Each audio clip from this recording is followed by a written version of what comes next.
Hey, how's it going? Tasha here. And today I'm going to give you 4 leadership solutions for those of you with mid-sized teams. Over the past 6 years, we have asked hundreds of leaders this question: what is hard for you when it comes to leadership? And we've continued to ask this during 2020, 2021, and even today. And so what I'm going to do is I'm going to give you a summary of the 4 top problems so we can come up with the 4 top solutions. Because if we don't have a really good understanding of what our problem is, we'll end up really spinning our wheels. If we ask the wrong questions, we'll get the wrong answers, and then we'll get the wrong results. Now, before we jump into what are these 4 problems that keep leaders of mid-sized teams stuck, I do want to take a minute and talk about the difference between being stuck and being burnt out. They're different. They have different solutions to get through those things. So let's talk about it. I saw this great post by Mel Robbins. If you don't follow Mel Robbins on Instagram, I think you might be missing out on some really good encouragement. And she took the time to describe the difference between being stuck and burnt out. So I'm actually just going to grab my notes here, and I'm going to share with you the difference between being stuck and burnt out. But we're going to talk about the stuck part, right? So feeling stuck, according to Mel Robbins, comes from losing a connection with yourself because you're so bogged down with your day-to-day life. You're busy getting things done and you're no longer learning anything new. The monotony feels you tired, complacent, and stuck. Being burnt out comes from chronic stress that hasn't been managed correctly. You feel physically, cognitively, and emotionally exhausted, making it difficult to feel good about yourself or your job. Instead of feeling invested, you feel detached, which leads to losing connection with yourself and the pride you used to have in your work. So either way, we're losing connection with ourselves, but the answer to stuck is to infuse it with new and exciting and getting out of the rut of the day-to-day, where burnout comes from, that's the solutions there are going to be boundaries and healing and things like that, right? So very opposite solutions. And if we think we're stuck, but we're actually burnt out, we're going to end up more burnt out. If we think we're burnt out, but we're actually stuck, we're going to end up more stuck. So first, got to figure out, are we stuck or are we burnt out? If you're stuck and you are a mid-sized leader, then this is going to be helpful for you. Now, if you have a tiny team or a very large team, I still think some of these principles are going to be super helpful. So let's talk about the 4 problems. I'm going to draw a little bit for you, so it's a little bit easier for you to follow along here.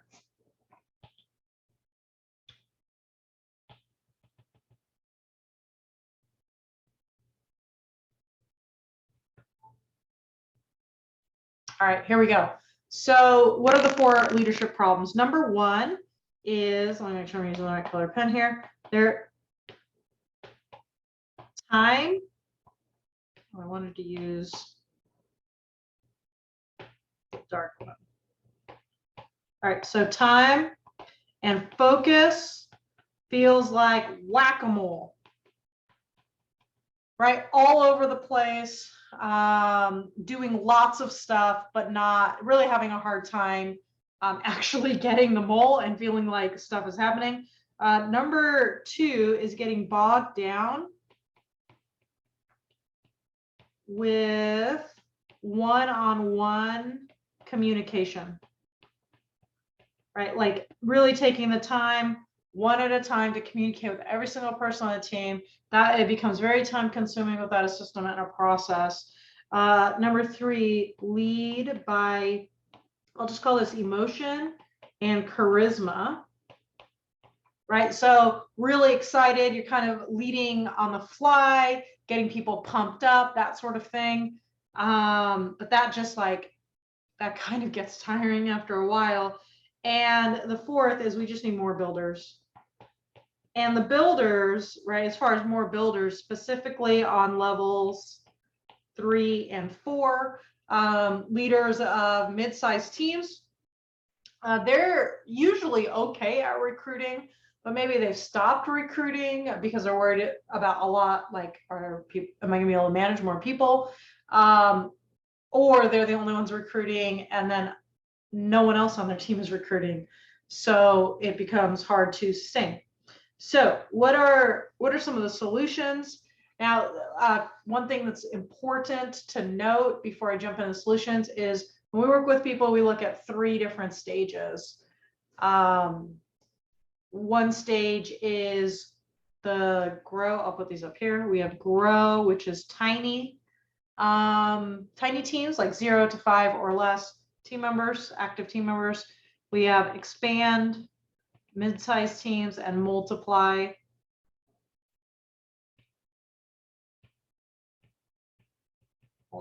Which are the larger teams. So this is what we're talking about for mid-sized teams. There are solutions based on the stage. If you end up using solutions from a different stage, then we end up with challenges as well. Okay, so the first one, time and focus, we're going to start to capture systems. Right, so it's basically like, do we have your outlines for all your sales and recruiting processes? Do we have them somewhere? You can also like record your one-on-ones, or like record stuff and put them somewhere, maybe just even in Google Drive, so that you can use it as a training tool. This makes it a lot more time effective with your focus. It frees you up to do the things that really, really matter. Number 2, we want to establish Facebook communities, email, and text. So we can send one success story through email and it reaches a few hundred people, instead of losing touch with a lot of people on the team. What's hard about this mid-sized team stage is that maybe not a lot, but enough people on your team have brought in customers, but they're not really actively doing the business anymore. And so we lose connection with all of those people. And Facebook groups, email, and text really helps with that without having to do it one-on-one. Now, as far as the problem with leading by emotion and charisma, one of the solutions is to get clear criteria for mentoring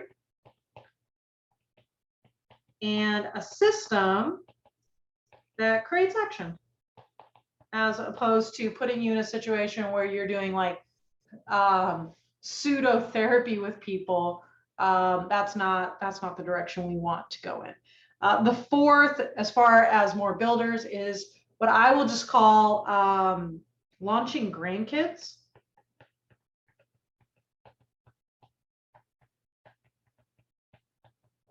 And right, the way I look at it is, let's say I'm the leader and you are my person, right? Like person I have enrolled or sponsored, and you're my kid, and then your kids are grandkids, but you might not be able to take care of that kid.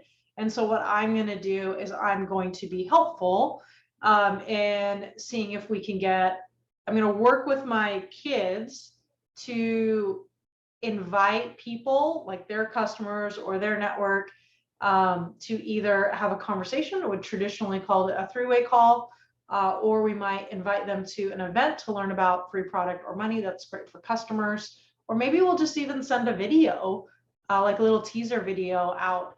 But what I'm going to do is I'm going to focus on, in this particular, like if I have a mid-sized team, I'm going to work on grandkids in order to grow the 3rd and the 4th level with my organization.